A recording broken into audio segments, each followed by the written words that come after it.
Hey, what up guys, it's Caleb here, and today I'm going to cover a topic that is more relevant to freelance graphic designer, especially if you're like myself, UI and UX and you're trying to work with clients. I believe that this situation is going to hit you all the time, and it doesn't happen to me only, it happened to a lot of other people as well, and that's why I am asked about these questions. And the question is about, how did you handle the objections from your clients when they are looking for a full-time employee but you are a freelancer and you still want to get them on as your client. So basically, how can you convince people to change from hiring full-time to hiring part-time freelancer contractor? So that is the issues, and I believe that this is a very difficult issue to solve. And basically, if you think about it that way, right, they're looking for full-time designers, then they're more like looking for a red apple, and then you are a green apple. So how can you convince people to hire to buy a green apple when they're looking for a red apple? Does it look the same? It definitely doesn't look the same, right? But can it taste similar? I think it depends on how you describe yourself and how can you sell yourself to these kind of people. But it's definitely not a very easy sell.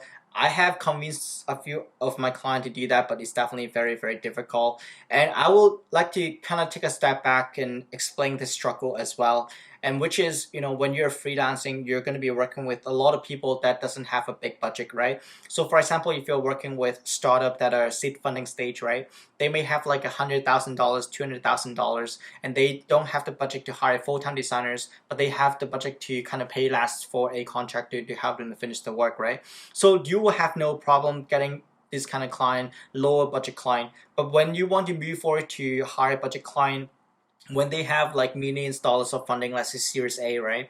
They will be looking for a full-time designers, and where this is where the struggle is coming in, right? Like you're trying to up your game, but then they don't want to hire a freelancer anymore because they have more money. So how can you actually break this kind of situations, right? How can you convince these people to still hire you? And I think there are a couple of things that you're gonna have to keep in mind, right? You have to put yourself into that employer point of view.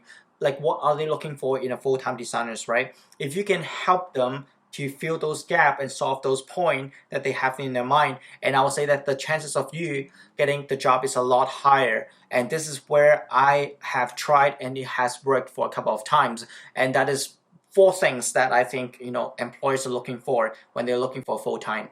So the first thing is the work quality, right? So they're looking for top quality work because they have money right now. Second is the communications, right? How often can you communicate with them? How often can they reach out to you, right? So communication is the second thing.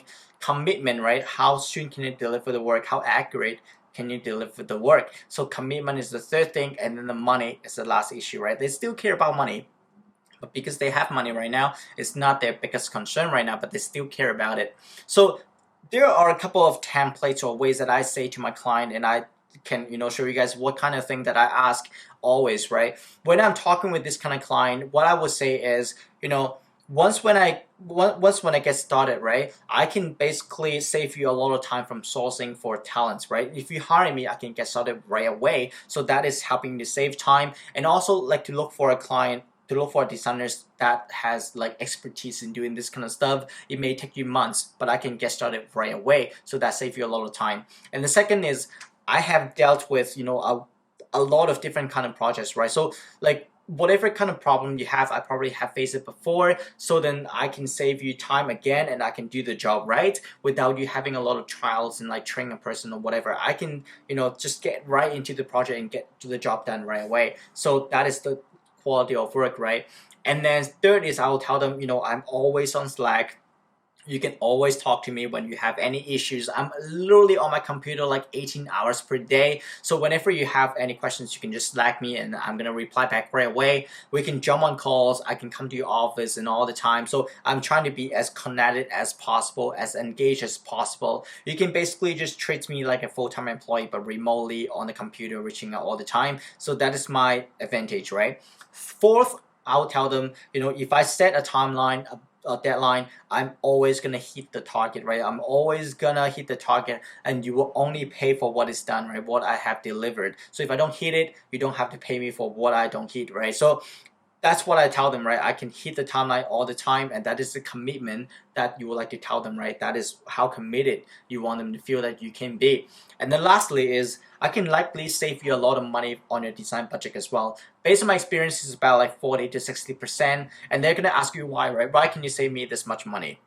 And what I was explaining is, based on my experience when I was working with a startup full time, there's a lot of time that I'm not doing the job. I'm just basically waiting for feedback, waiting for the development to iterate on the project. So there's a lot of downtime that I'm not technically working. But if you hire me right now, you don't have to pay me for those downtime. You only pay me for the time that I'm actually working. So that's why I think 40 to 60% of the time that you can, or money that you can save from hiring me versus hiring a full-time employee. So based on all these, right, I think you're gonna make a better bet on hiring me. And like the commitment of hiring a contractor is always a lot less than hiring a full-time, right? Because contractor, you can fire them all the time, anytime you want. But then hiring a full-time is just a lot harder to fire a full-time employee if things go south, right? So that is a less risky try for them, right? So if you can tell them that, they will more likely that give you just kind of give you a try, right? Give you a couple of months, and you can do the work like what you said you would. Then you're gonna keep this client for the long term. So that is how I usually convince a client from hiring full time to hiring me on contract base. And I believe that if you can really fill those gaps for them, right, your chances of getting that high paying client, it's a lot more likely. So that is what I would like to say in this video. I hope you guys find it helpful, and I hope that solved your questions as well. And if you have any other questions, feel free to comment down below. I will think about answering those. And definitely give you a like and thumbs up, and subscribe to my channel as well. And I'll talk to you guys next time. Cheers.